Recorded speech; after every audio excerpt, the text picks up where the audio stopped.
안녕하십니까. 부동산 마스터 아론TV에 오신 것을 환영합니다. 오늘은 경매 물건 권리 분석 겸 추천 물건을 소개하겠습니다. 다음 주에 입찰이 있을 예정입니다. 참고만 하시고 실제로 응찰하려면 더 면밀하게 조사하셔야 합니다. 경매 물건 중 채권자 매수 신청이라고 나오는 것이 간혹 있습니다. 이런 물건에 대한 설명입니다. 채권자 매수 신청이 되어 있으면 최저 입찰 금액이 아니라 이 채권자 매수 신청 금액보다 높게 응찰하여야 합니다. 이 정도만 알아도 헛고생은 방지가 될 것입니다. 경매 내용은 아니더라도 6월 3일 서울시에서 소규모 재건축 사업 시 7층으로 높이 제한을 받는 제2종 일반 주거지역으로 용도 변경하는 경우 공공기여를 하지 않아도 되도록 업무 지침을 변경하였습니다. 관련하여 함께 설명드리도록 하겠습니다. 2021년 6월 10일 서울중앙지방법원 경매 7개에서 진행 예정일 물건입니다. 대항력과 우선 변제권이 있는 임차인은 배당 요구를 했고 채권자 매수 신청이 있는 사건입니다. 다른 권리 분석상 문제는 없어 보이고 응찰가 산정만 잘 하면 되겠습니다. 이 물건은 롯데백화점 문화센터 수강생이 관심을 가지고 있는 물건입니다. 동명은 동작구 상도동이지만 신대방 삼거리역 남동측에 소재하고 주변에는 다가구, 다세대, 아파트, 교육시설 및 근린생활시설 등이 소재하고 있는 주택지역입니다. 이 물건 301호의 물건 번호는 1번이고 참고로 501호는 물건 번호 2번입니다. 이렇게 물건 번호가 1번 이외에 다른 번호가 있는 경우에는 입찰표 등에 반드시 물건 번호 1번을 적어야 합니다. 그렇지 않으면 무효 처리됩니다. 주의하시기 바랍니다. 감정평가 금액은 1억 9천만 원인데 1회 유찰되어 최저 입찰가는 1억 5,200만 원입니다. 임차인의 전입신고일이 2019년 9월 18일이고 확정일자는 2019년 6월 24일입니다. 이렇게 확정일자가 전입신고일보다 빠른 것은 임대차 계약을 체결하고 계약서에 바로 확정일자를 받았지만 실제로 전입신고는 나중에 이사하는 날에 한 것으로 추측이 됩니다. 어찌되었던 대항력 취득 시점은 확정일자 받고 점유와 전입신고 이 세 가지를 모두 갖추어진 시점이 되는데 전입신고는 그 다음 날로 대항력 취득 시점은 2019년 9월 19일이 됩니다.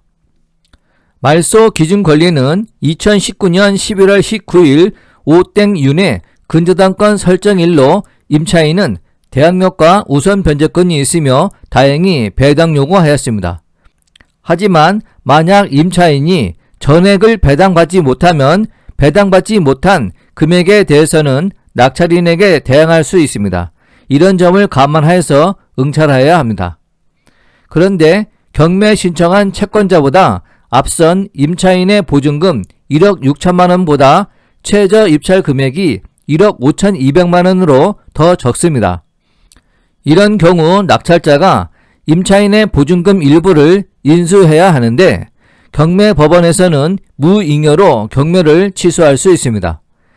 최저 입찰 금액으로 낙찰이 되면 우선 채권과 경매 비용을 제하면 경매 신청 채권자에게는 실익이 없고 낙찰자도 임차인의 보증금 일부를 인수해야 하기 때문입니다.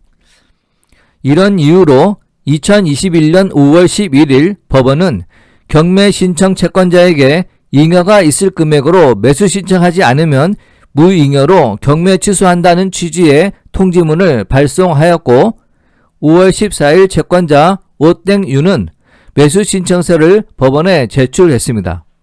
따라서 응찰자는 최저 입찰 금액 1억 5,200만 원이 아니고 경매 신청 채권자의 매수 신청 금액, 우선 채권 금액 1억 6천만 원 플러스 경매 비용 약 230만 원을 합한 금액 그 이상을 확인하고 이 금액 이상으로 응찰해야 합니다. 그렇지 않으면 당연히 떨어지는 것입니다. 참고로 이 물건은 오땡윤의 근저당권으로 임의 경매 신청한 사건인데 홍땡기가 이 근저당 건의 질권 설정을 했습니다. 부동산에는 질권 설정이 되지 않는데 이렇게 부동산 유의 권리에는 질권 설정이 가능하고 이를 권리질권이라고 합니다. 또 하나 짚고 넘어가야 하는 것이 집합건물 등기부 등본 대지권의 표시란을 보면 토지만에 관하여 별도 등기되었다가 말소된 것을 알 수가 있습니다. 토지 별도 등기는 건축주가 토지를 담보로 대출을 받았다가 건물 준공 후 대출금을 상환하고 말소하여야 하는데 말소하지 않는 경우입니다. 이 건에서는 2008년 4월 29일 건물의 소유권 보존 등기가 되었으나 공사대금 또는 대출금 상환이 되지 않아 2008년 6월 3일 토지의 근저당권은 말소하지 않고 시공사에서 임의경매 신청을 하였습니다. 이렇게 되자 채무자는 채무액을 변제하여 2008년 7월 31일에 토지에 남아있던 근저당권마저 말소된 것으로 보입니다. 임의경매는 2008년 7월 23일 취하되었습니다. 현재는 토지에 있던 별도 등기가 말소되어 응찰하는데 하등의 문제가 없지만 등기부 등본을 보고 사건 진행 내용을 유추하다 보면 많은 것을 배우게 됩니다. 마지막으로 참고할 것이 본건은 제2종 일반 주거지역으로 7층 이하 높이 제한을 받고 현재 5층 다세대 주택인데 투자 가치를 높이는 조치가 발표되었습니다. 서울시는 2021년 6월 3일 소규모 재건축 사업 업무 처리 기준을 마련해 제2종 일반 주거지역 중 7층 높이 제한을 받고 있는 지역에서 소규모 재건축 사업을 추진하기 위해 2종 일반 주거지역으로 용도지역을 변경할 때 조건으로 붙는 공공기여가 없어지게 됩니다. 소규모 재건축 사업 활성화를 통해 저층 주거지의 주거 환경을 개선하고 주택 공급을 확대한다는 취지입니다. 소규모 재건축 사업은 정비 기반시설이 양호한 지역에서 소규모로 공동주택을 재건축하는 사업입니다. 면적이 1만 제곱미터 미만, 노후 불량 건축물 3분의 2 이상, 기존 주택 200가구 미만인 지역을 대상으로 시행합니다. 자세한 내용은 제일 뒤에 첨부한 가로주택 정비사업에 대한 영상을 참조하시기 바랍니다. 유사 사건을 하나 더 소개하도록 하겠습니다. 2019 타경 75,774호 사건 의정부의 아파트입니다. 이 물건의 말소 기준 권리는 최선순위 한국주택금융공사의 근저당권이고 채권 최고액은 1억 8,480만원입니다. 경매 신청한 채권자는 2순위 우리 비즈니스앤데브입니다. 감정가는 2억 1,800만원이지만 1회 유찰이 되어 최저 입찰 금액은 1억 5,260만원으로 1순위 채권 금액 1억 8,480만원보다 낮아 경매 신청권자는 전혀 배당을 받지 못하므로 무잉여로 경매가 취소될 수 있습니다. 경매법원은 민사집행법 102조에 의거 경매 신청한 채권자에게 선순위 채권 금액과 경매 비용 등을 감안하여 잉여가 될 만한 금액으로 채권자 매수 신청을 하여야 경매가 진행된다는 취지의 통지를 하게 됩니다. 이때 경매 신청권자가 보증금과 함께 부동산 잉여 가격 매수 신청서를 법원에 제출하면 경매가 속행되는 것입니다. 이런 경우 채권자 매수 신청이라고 합니다. 2019년 12월 5일 경매법원은 경매 신청권자 우리 비즈니스앤데브에 매수 통지서를 발송하였고 12월 6일 채권자는 매수 통지서를 법원에 제출하였습니다.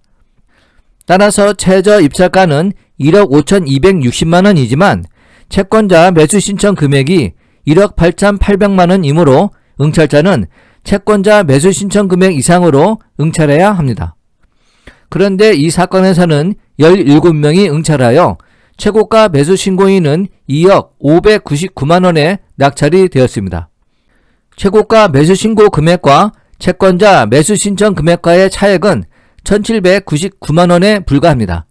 과연 17명 중에서 몇 명이나 채권자 우선 매수 금액 이상을 응찰했는지 정말 궁금합니다.